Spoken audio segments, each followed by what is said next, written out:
नमस्कार, फाइटर समाचार में आपका स्वागत है। पेश है आज 14 जनवरी दोपहर 3 बजे राजस्थान की खास खबरें। राजस्थान शिक्षक पात्रता परीक्षा यानी रीट 2024 के लिए आवेदन कल यानी 15 जनवरी तक किए जा सकेंगे। परीक्षा 27 फरवरी को होगी। परीक्षा के लिए 11.5 लाख कैंडिडेट्स ने अब तक आवेदन किया है। लास्ट डेट बढ़ने की संभावना भी कम है। इसका कारण समय कम बचा है और बोर्ड की परीक्षा संबंधी तैयारियां करनी है। माध्यमिक शिक्षा बोर्ड के अनुसार रीट के लिए 2 लेवल निर्धारित किए गए हैं। बोर्ड को सोमवार शाम तक 11,42,107 आवेदन मिले हैं। इनमें लेवल 1 के 2,84,869 आवेदन, लेवल 2 के 7,66,805 आवेदन प्राप्त हुए हैं। 90,433 आवेदकों ने दोनों स्तरों के लिए आवेदन किया है। अब बचे 2 दिन में करीब ज्यादा आवेदन और आने की उम्मीद है। जोधपुर के देवनगर थाना इलाके के बुजुर्ग को युवती द्वारा हनी ट्रैप में फंसाने का मामला सामने आया है। आरटीओ एजेंट नरपत नगर निवासी कमल गुप्ता ने रिपोर्ट दी कि 3-4 माह पहले उनके मोबाइल पर मोनिका नामक लड़की का कॉल आया। उसने कहा कि परवेश बवेजा से आपके नंबर मिले हैं। राजेश पंवार मेरा कॉल नहीं उठा रहे, आप मेरी कॉन्फ्रेंस पर बात करवा दो। उसकी बात करवा दी। 28 नवंबर को दोबारा उसका कॉल आया और उसने खुद को परेशानी में होना बताते हुए 10,000 रुपये मांगे। रातानाडा भाटिया चौराहे पर उसे 10,000 रुपये दिए। इसके बाद वो किसी न किसी बहाने से रुपए लेने लगी, जो करीब 40,000 हो चुके हैं। मोनिका अक्सर फोन पर गंदी बातें करती थी और उन्हें भी उसी तरह की बातें करने के लिए उकसाती थी। बाद में उसने उसका एक एडिट अश्लील वीडियो भेजकर 50 लाख रुपए मांगे। अरविंद नामक अन्य भी रुपए के लिए धमका रहे हैं। पुलिस मामले की जांच कर रही है। पंजाब के अमृतसर में लोहड़ी पर अजनाला के गांव उगर औलख रोड पर चाइनीज मांझे से बाइक सवार युवक की मौत हो गई। मांझे से घायल होने के बाद आसपास के लोगों ने जब उसे सिविल अस्पताल अजनाला पहुंचाया, तब तक ज्यादा खून बहने से युवक की मौत हो गई थी। हरदीप सिंह ने बताया कि अजनाला निवासी उसका चचेरा भाई 18 वर्षीय पवनदीप बाजार से कोई सामान लेने गया था। जब घर वापस आ रहा था तो रास्ते में पतंग की डोर गले में फंस गई। पवनदीप सिंह 3 बहनों का इकलौता भाई था। परिजनों ने पुलिस प्रशासन से चाइना डोर का इस्तेमाल करने वालों के खिलाफ कार्रवाई करने की मांग की है। एसएचओ सतपाल सिंह ने बताया कि इस मामले में अज्ञात के खिलाफ केस दर्ज किया है और जांच शुरू कर दी है। राजस्थान माध्यमिक शिक्षा बोर्ड ने बोर्ड परीक्षा की तारीखों में बदलाव कर दिया है। 10वीं 12वीं की मुख्य परीक्षा अब एक साथ 6 मार्च से शुरू होंगी। राजस्थान शिक्षक पात्रता परीक्षा रीट के 27 फरवरी को होने के कारण बदलाव किया गया है। बोर्ड परीक्षाओं में करीब 20 लाख स्टूडेंट्स ने आवेदन किए हैं। बोर्ड की ओर से पहले उच्च माध्यमिक व्यावसायिक वरिष्ठ उपाध्याय परीक्षा 20 फरवरी और माध्यमिक व्यावसायिक प्रवेशिका परीक्षा 27 फरवरी से शुरू होने की घोषणा की थी। बोर्ड सचिव ने बताया कि परीक्षा 6 मार्च से शुरू होगी। 27 फरवरी को रीट के कारण इनके शेड्यूल में बदलाव किया है। रीट में करीब 11 लाख से ज्यादा कैंडिडेट्स शामिल होंगे और उनके लिए सीटिंग अरेंजमेंट, स्टाफ की नियुक्ति सहित अन्य कार्य किए जाने हैं। ऐसे में बोर्ड की पूर्व निर्धारित परीक्षा इसके साथ कराया जाना संभव नहीं होता। श्रीगंगानगर जिले के पदमपुर इलाके में सीसी हेड के पास 2 बाइकों की आमने सामने भिड़ंत में दोनों बाइक सवार युवकों की मौत हो गई। इनमें एक बाइक सवार गजसिंहपुर और अन्य बाइक सवार गांव साहूवाला का रहने वाला है। पदमपुर पुलिस ने बताया कि गजसिंहपुर का 28 वर्षीय राहुल सोनी किसी काम से श्रीगंगानगर गया था। सोमवार को उसका जन्मदिन था। श्रीगंगानगर से काम निपटाने के बाद सीसी हेड होते हुए गजसिंहपुर लौट रहा था। इस दौरान सीसी हेड के पास सामने से आ रही बाइक ने उसे टक्कर मार दी। इससे दोनों बाइक सवारों की मौके पर ही मौत हो गई। अन्य बाइक सवार हरमन सिंह है। वह श्रीगंगानगर के गांव 6A का रहने वाला है। वह सीसी हेड की तरफ से गांव 6A आ रहा था। मृतक गजसिंहपुर निवासी राहुल सोनी की पदमपुर के पुराने वार्ड 6 में ज्वेलर्स की दुकान है। पुलिस मामले की जांच कर रही है।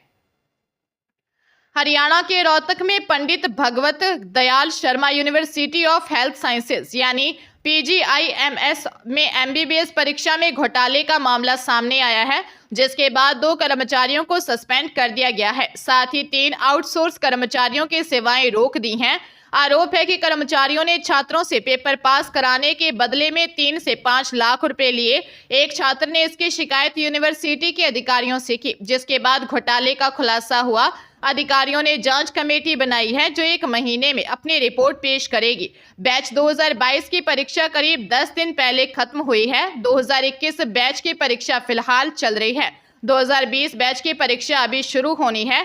पीजीआईएमएस ने जनसंपर्क विभाग के इंचार्ज वरुण अरोड़ा ने बताया कि कुछ दस्तावेज और वीडियो के साथ शिकायत मिलने के बाद यह कार्रवाई की गई है। जांच रिपोर्ट आते ही सख्त कार्रवाई की जाएगी। जोधपुर की मगनीराम बांगड़ मेमोरियल यूनिवर्सिटी में नकल कर रहे मैकेनिकल इंजीनियर के छात्र के एग्जामिनर और एचओडी से मारपीट की। आरोप है कि उसने एग्जामिनर को थप्पड़ जड़ दिया।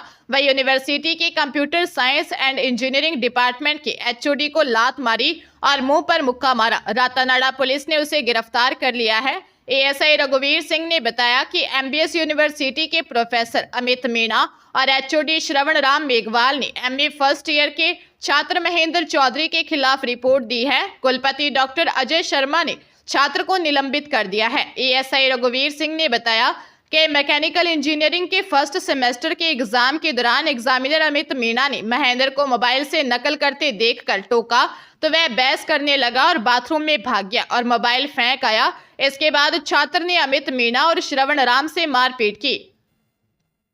जालोर में घर का झगड़ा खत्म करने का झांसा देकर ठगी करने वाले 3 आरोपियों बीकानेर डूंगरगढ़ रेड्डी निवासी 40 वर्षीय दीपक भार्गव, चूरू सुजानगढ़ निवासी 22 वर्षीय कुलदीप भार्गव और चूरू सरदारशहर निवासी 35 वर्षीय मुकेश भार्गव को बिशनगढ़ पुलिस ने गिरफ्तार कर घटना में प्रयुक्त कार को जब्त किया है। अन्य 2 आरोपी चूरू सुजानगढ़ निवासी नारायण भार्गव व विष्णु भार्गव की तलाश जारी है। उमेदाबाद के धोराडाणी गांव निवासी 19 वर्षीय जयंती देवी ने रिपोर्ट दी कि गृह क्लेश के परेशान थी। इंस्टाग्राम पर गृह क्लेश निवारण की पोस्ट देखी, जिसके बाद रिक्वेस्ट आई।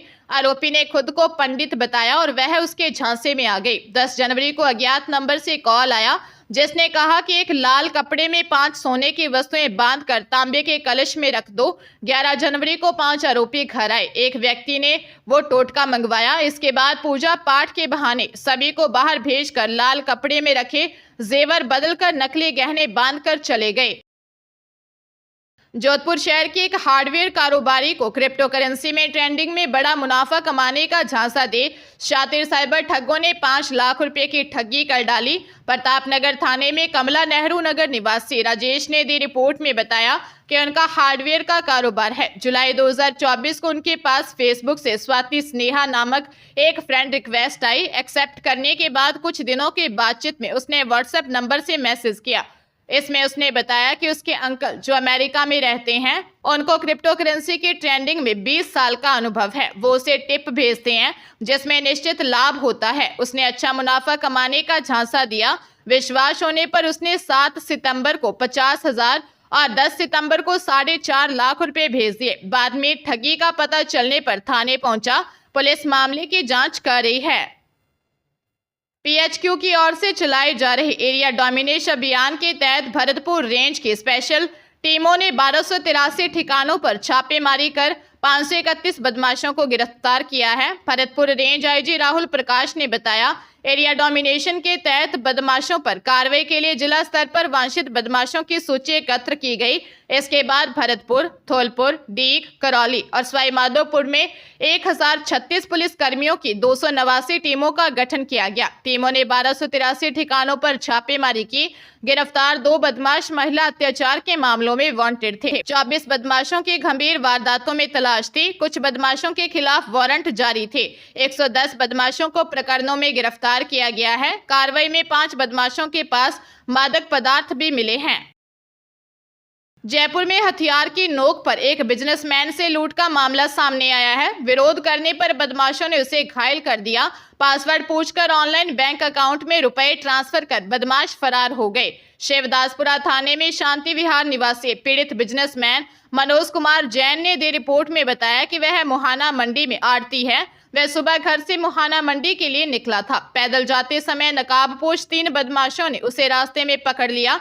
बदमाशों ने हथियार दिखाकर उसका मोबाइल छीन लिया। ऑनलाइन पेमेंट ऐप के पासवर्ड नहीं बताने पर उसे घायल कर दिया। पासवर्ड पूछकर बदमाशों ने उसके बैंक अकाउंट से कुल 90,000 रुपए ऑनलाइन ट्रांसफर कर लिए और भाग गए। पुलिस मामले की जांच कर रही है।